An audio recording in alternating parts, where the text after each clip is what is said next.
Gajwel Medak parliament అభ్యర్థి నీలం మధుకి మద్దతుగా సంగారెడ్డి మాజీ శాసనసభ సభ్యుడు జగ్గారెడ్డి, జిల్లా అధ్యక్షుడు నర్సారెడ్డి బైక్ ర్యాలీకి భారీగా తరలివచ్చిన కాంగ్రెస్ శ్రేణులు. జగ్గారెడ్డి మాట్లాడుతూ, ఈ 5 ఏళ్లు కలెక్టర్, ఎస్పీ మీరు ఏది చెప్తే అది చేస్తారు. 5 ఏళ్లు వాళ్ళు ఆడుకున్నారు, ఇప్పుడు మనం ఆడుకుందాం. ఇప్పుడు పోలీసు వాళ్ళు కాంగ్రెస్ వాళ్ళ ఇంటికి కూడా తాకలేరు. ఏ కార్యకర్తకు ఇబ్బంది వచ్చినా డైరెక్ట్గా నేనే వస్తా. మన నినాదం రాహుల్ గాంధీ ప్రధాని అవ్వడం. అందుకు నీలం మధును మెదక్ ఎంపీగా గెలిపించుకోవాలి. బీఆర్ఎస్ పై కాంగ్రెస్కి 25,000 మెజారిటీ ఇవ్వండి అని జగ్గారెడ్డి అన్నారు.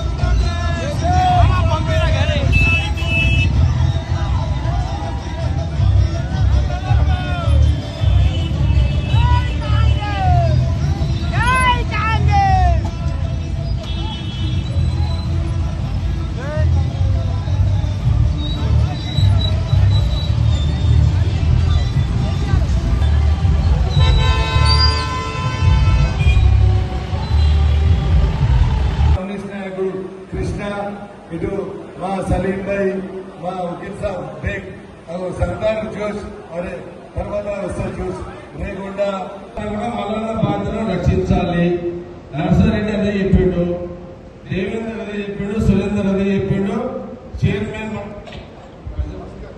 भास्कर కూడా అదే చెప్పిండు మాజీ మున్సిపల్ చైర్మన్ మల్లన్న సాగర్ నిలబెట్టిన తర్వాత మన నీలం Madhu Congress party MP candidate Medak parliament. ఈ మెదక్ పార్లమెంటు గతంలో బాగారెడ్డి గారు, దాని తర్వాత ఇందిరాగాంధీ గారు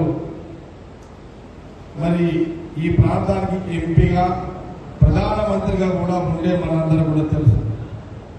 కాలక్రమంలో రాజకీయ కొన్ని కారణాల వల్ల గత 25 సంవత్సరాల నుంచి మనము అటు తెలంగాణ ఉద్యమం కానివ్వండి, కొన్ని ప్రాంతీయ పార్టీలు రావడం కానివ్వండి, ఇలాంటి సందర్భాల్లో మనకు ఎంపీ కాంగ్రెస్ పార్టీ అభ్యర్థి ఇప్పటి వరకు కూడా గెలవలేకపోయింది. ఈ ఎన్నికల్లో రాష్ట్రంలో కాంగ్రెస్ పార్టీ అధికారంలో ఉంది. సోనియా గాంధీ, రాహుల్ గాంధీ యొక్క నాయకత్వంలో ఇప్పుడు రేవంత్ రెడ్డి గారు ముఖ్యమంత్రిగా, పిసిసి ప్రెసిడెంట్ గా, మరి ఈ ఎన్నికల్లో మనము ఈ మెదక్ పార్లమెంట్ అభ్యర్థి మనము నీలం మధుని కాంగ్రెస్ అభ్యర్థిని గెలిపించుకోవాల్సిన బాధ్యత మనందరి మీద ఉంది, గజ్వేల్ మీద ఉంది. గజ్వేల్ కార్యకర్తలారా, గజ్వేల్ నియోజకవర్గ ప్రజలారా, వేదిక మీద పెద్దలారా, అందరి మీద కూడా ఈ బాధ్యత ఉంది. మెదక్ ఎంపీ కాంగ్రెస్ అభ్యర్థి నీలం మధు గెలిపించుకున్నట్టయితే ఓట్ల రాజకీయమే కదా, లేకపోతే ఏమైనా అడుగుతారు గట్టిగా పోయి గవర్నమెంట్ వాళ్ళే కదా. ఇప్పుడు కూడా గజ్వేల్ ప్రజలు కళ్ళు ఎట్లా అచ్చా ఒకటి ఇప్పుడే గుమ్మదాలో మాట్లాడారు, ఎలక్షన్ పోలీసులు అధికారుల సంగతి చెప్తున్నారు. ఈ 5 ఏళ్ళు కలెక్టర్ మీరేం చెప్తే అది చేస్తారు, అర్థమైనా? ఎస్పీ మీకు ఏం చెప్తే అది చేస్తాడు. లోకల్ సిఐలు, డిఎస్పీలు మీరు ఏం చెప్తే అది చేస్తారు. 5 ఏళ్ళు వాళ్ళు ఆడుతున్నారు, 5 ఏళ్ళు మనం ఆడుకుంటాం. అర్థమైనా?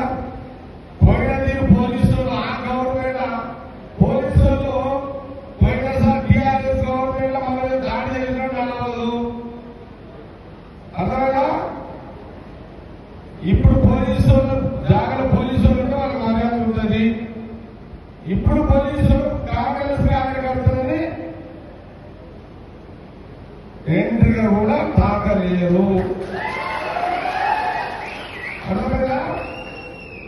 ఏమైనా తేడా వస్తే నేనే వస్తాను ఇంటికి. కాబట్టి మన ఉన్నట్టున్న టార్గెట్ చెప్పలేరు, మన ఉన్నట్టున్న టార్గెట్ ఇంకొక టార్గెట్ ఉంది. మన ఉన్న టార్గెట్ రాహుల్ గాంధీ ప్రధాని, మన ముందున్న టార్గెట్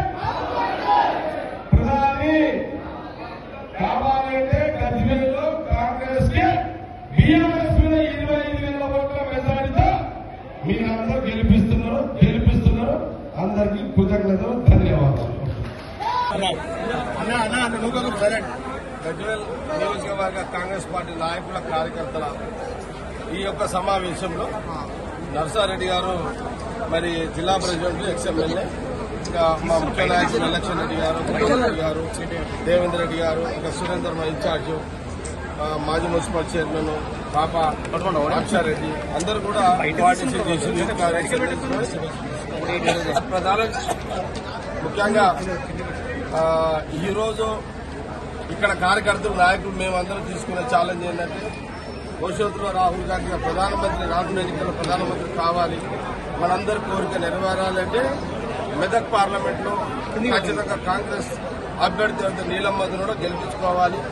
గజ్వేల్ నియోజకవర్గంలో బీఆర్ఎస్ మీద 25,000 ఓట్ల మెజార్టీకి కృషి చేయాలి మనం అందరం కూడా అని ఒక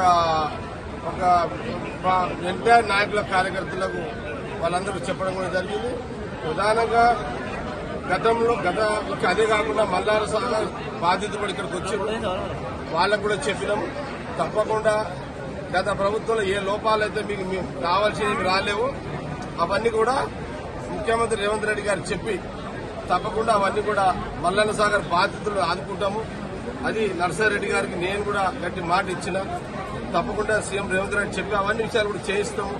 కానీ మేము కోరేది ఒకటే, గజ్వేల్ నియోజకవర్గంలో బీఆర్ఎస్ మీద 25,000 మెజార్టీ ఓట్లు కాంగ్రెస్ కి మా ఎంపికేస్తే మాకు కూడా రాష్ట్ర ముఖ్యమంత్రి మరి రేవంత్ రెడ్డి గారిని అడగడానికి కూడా బాగుంటుంది. నర్సారెడ్డి కూడా ఎక్స్ఎమ్మెల్యేగా వచ్చి మా నియోజకవర్గంలో 25,000 మంది ఎంపిక చేసినాము. మల్లన్న సాగర్ బాధితులు కానీ లేకపోతే ఇక్కడ ఇంకా ఇంకా అభివృద్ధి కార్యక్రమాలు ఏవైతే కావాలో అవన్నీ చెయ్యాలి అని అంటే కాంగ్రెస్ గవర్నమెంట్ ఉంది కాబట్టి చేయించే సత్తా మరి నర్సారెడ్డికి ఉంది. నేను కూడా నర్సారెడ్డి గారి కార్యకర్తలు కూడా చెప్పాను, మీరందరూ కసిగా పనిచేయండి, నియోజకవర్గ ప్రజలను కన్విన్స్ చేయండి, తప్పకుండా 25,000 మెజార్టీ బీఆర్ఎస్ మీద తీసుకురండి.